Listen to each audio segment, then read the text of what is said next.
नमस्कार विश्वजीत, तुझं नमस्कार. सर्व काहीमध्ये खूप खूप स्वागत आहे. Thank you for having me.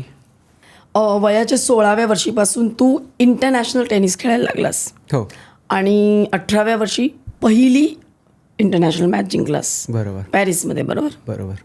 इतक्या लहान वयात तू सुरुवात केलीस आणि जवळजवळ 90च्या वर मॅचेस आत्तापर्यंत खेळलायस. सगळ्यात कठीण मॅच कुठली होती?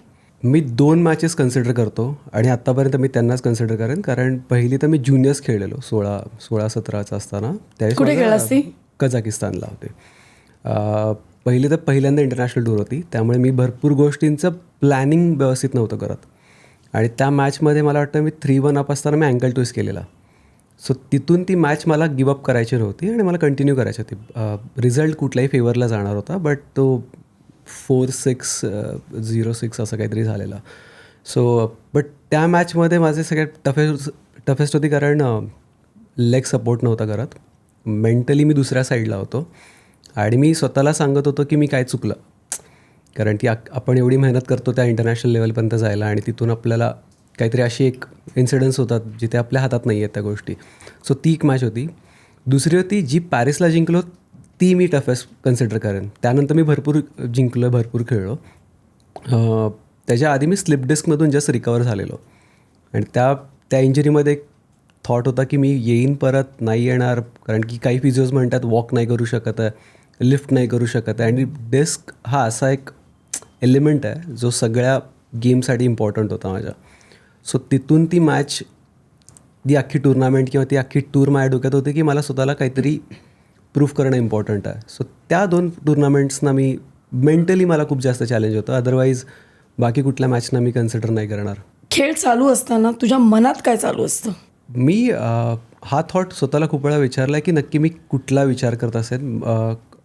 मी सांगेन 50% थॉट माझा असतो नेक्स्ट पॉईंट काय, कारण की मी अख्ख्या गेमचा कधी प्लॅन नाही करत खेळताना. स्ट्रॅटेजी? अजिबात नाही. मला वाटतं मी पॉईंट बाय पॉईंट मी विचार करेन की काय घडणार आहे, कारण आपण खूप पुढचा विचार करून स्वतःवरती प्रेशर क्रिएट करतो असं मला वाटतं.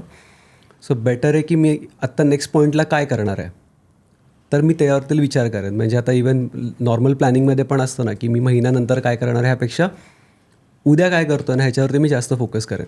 सो गेममध्ये पण तसंच घडतं. सो 50% माझा नेक्स्ट पॉईंटवरती असतो आणि 50% जेवढा मी प्रेझेंट राहू शकेन, म्हणजे काय, मी माझ्या मुवमेंट्सवरती लक्ष देतो आहे, मी ब्रेक्समध्ये काय करतो आहे, मी साईड चेंज करताना कुठले, मी त्याचे नेक्स्ट मूव्ह काय असू शकतात. सो मी त्या 50%बद्दल विचार करत असतो.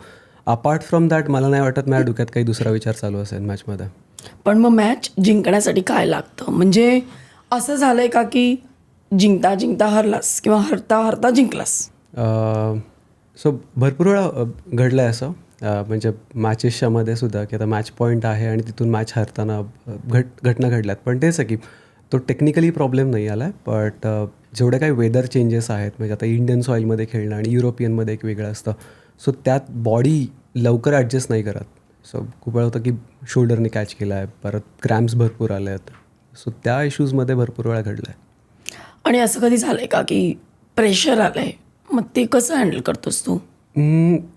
प्रेशर, मी तेच म्हणालो की जर मी प्रत्येक वेळेस ना गेम आणि सेटचा विचार करेन ना, तर मी प्रेशर ऑटोमॅटिक क्रिएट करतो आहे. मी प्रत्येक पॉईंटचा विचार करतो की ओके आता नेक्स्ट पॉईंट काय घडणार आहे, आणि ज्या मिनिटाला मी जर विचार केला की ह्या अख्ख्या सेटमध्ये काय करणार, मी प्रेशर स्वतःवरती टाकतो. आणि स्पेशली आपण काय तू म्हणतो, टाकतोस? हां, मी स्वतःवरतीच आपण ते प्रेशर घेतो, कारण की आपण फ्युचरचा खूप विचार करतो ना मॅचमध्ये. मग की नेक्स्ट मोमेंटला भलेही तो त्याच्यात काही सिच्युएशन्स असतील ज्यात आपल्याला कळतं की याला आपण रिॲक्ट काय करणार आहे, पण आपण पुढच्या सेटमध्ये काय करणार आहे आपण आधीच ठरवलं आहे, तर आपण तिथे इम्प्लिमेंट नाही करत बसत ती गोष्ट. सो त्यावरती मी विचार नाही करत आहे की मी पुढे काय घडणार आहे, पुढचा गेम काय होणार आहे. हा पॉईंट आणि आत्ताचा गेम हा खूप जास्त मला मॅटर करतो. सो मी तिथेच राहतो. ज्युनियर्समध्ये मी भरपूर वेळा असा विचार करून प्रेशर क्रिएट केलं आहे स्वतः, की मग चोक होणं असेल. भरपूर वेळा होतं की अरे डिसिजन चुकत आहेत, मग त्या डिसिजन चुकलेल्याला आपण कंटिन्यू करत राहतो नाही का, की मागचा पॉईंट आपण असा घालवलेला, मग त्याच मागच्याच पॉईंटमध्ये त्या पुढच्या पॉईंटपर्यंत आपण त्या काय म्हणतात पास्टमध्ये राहून प्रेझेंटचा विचार करणं नाही करू शकत. सो तो पॉईंट संपला, तो संपला. आता नेक्स्ट पॉईंटला काय घडू शकतं त्याचा आपण विचार करू. अशा पद्धतीने मग मी त्या सिच्युएशनला घेतो. ही क्लिप शेवटपर्यंत बघितल्याबद्दल खूप खूप धन्यवाद. संपूर्ण एपिसोड बघण्यासाठी खाली दिलेल्या लिंकवर क्लिक करा आणि सर्व काही चॅनलला सबस्क्राईब करायला विसरू नका.